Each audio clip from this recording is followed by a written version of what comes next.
என்ன பெண் வீட்டில் வந்து ஒரு 20 ஏக்கரை தோட்டம் வேணும், கடை ஒரு 10 வாடகைக்கு வேணும், மாதம் பையன் 1 லட்சம் சம்பாதிக்கணும். இத்தனை எதிர்பார்ப்பு இருந்துன்னு அது எப்படி கிடைக்காது இல்லையா? அத்தனையுமே எல்லா பசங்களுக்குமே அதே மாதிரி இருக்குமா? இப்போ 20 ஏக்கரை பூமி இருக்கிற அந்த பிள்ளைக்கு பெல்லு வெட்ட தெரியுமா? களை வெட்ட தெரியுமா? தோட்டத்துக்குள்ள வேலை செய்ய தெரியுமா?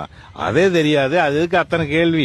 இந்த பையன் போய் பார்த்தா நம்மளுக்கு வந்து இந்த பையன் பாடுபட்டு சாப்பாடு ஓடும், இந்த பையன் காப்பாத்து, இந்த பையன் இப்படி வச்சிருப்பான் அப்படிங்கிற ஒண்ணு. நம்மளோட ஒரு மடம் கீழே இருக்கிற பையனை கொடுத்து காப்பாத்திட்டு போலாம் இல்லையா? பணக்காரனுக்கே கொடுத்து அது டைவர்ஸ் போய் நிக்கிறதுக்கு நம்மளோட 2 மடம் கீழே இருக்கிற பையனை கொடுத்து காப்பாத்திட்டு போக வேண்டியதானே? அது நல்லா இருந்துட்டு போகும்ல, பிள்ளை நல்லா இருக்கும்ல. பையன் வாசியா இருந்தானே பிள்ளை ஒரு ஏழ்மையான இடத்துல கட்டினா புள்ள பொழைச்சிட்டு போகுது.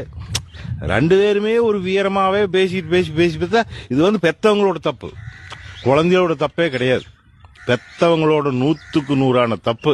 ஆசை அதிகம், ரொம்ப அதிகம், ஓவர். என்னைக்கு பூமி விலை ஏற ஏற இன்னைக்கு வந்து ஆசைகள் அதிகமா போயிடுச்சு. அந்த ஆசைன்னு தான் இன்னைக்கு வந்து மனுஷன் வாழ்க்கையை கெடுக்குது. இன்னைக்கு இருக்கிற பிள்ளைங்க வந்து ஐடி கம்பெனி மட்டும் இல்லைன்னா அவங்களோட நிலைப்பு நினைச்சு பாரு. ஐடி கம்பெனி மட்டும் இல்லைன்னா அவங்களோட வாழ்க்கையை நினைச்சு பாரு. தர கெட்டு கிடக்கு. இன்னைக்கு அந்த ஐடி கம்பெனியோட சம்பளங்கள் இன்னைக்கு +2 முடிச்சு 3 வருஷம் காலேஜ் முடிச்சு அந்த பிள்ளைக்கு மாசம் 35,000, 50,000, 1 லட்சம் சம்பளம். அது டாப் லெவலுக்கு இப்ப பணம் சம்பாதி போயிடுது.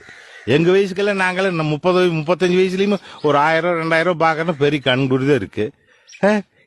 இன்னைக்கு வந்து அது கையில 1 லட்சம் ரூபாய் சம்பளம் வருது. மாசமான 30 நாளைக்கு இருக்க சம்பாரம் வருமில்ல? அது கேள்வி. அந்த பிள்ளைய கேள்வி கேட்கறக்க ஆரம்பிச்சுக்குது. பெத்தவங்க கைவிட்டு பிள்ளைகளும் மீறித்த நிக்குது. கம்மி இல்லை, நம்ம கையில புள்ள பையன் இருக்கணும். இல்லைன்னு ஒண்ணுமே பண்ண முடியாது. அவ்வளவுதான் வாழ்க்கை. பையன் நல்ல பையனா ஜம்முன்னு இருக்கா, கொடுத்து காப்பாத்தி அருமையா வச்சிருக்கலாம். ஒரு அளவுக்கு எல்லாத்துக்கும் வேண்டுதல் ஒரு அளவுக்கு. நாம் எதையும் கொண்டு போறது இல்லைன்னு யாருமே நினைக்கிறது இல்லை. 100 கோடி பணத்தை வச்சு நாம் எடுத்துட்டு போறோம்களா? அதுவும் கிடையாது. என்ன இல்ல 50, 500 பவுன் வச்சிருந்து போறோம்ல, 100 ஏக்கரை வாங்கி வச்சிருந்து எடுத்துட்டு போறோம்ல. எதுவுமே போகும்போது வெளியேன்னா கூட அத்துட்டு விட்டுறா.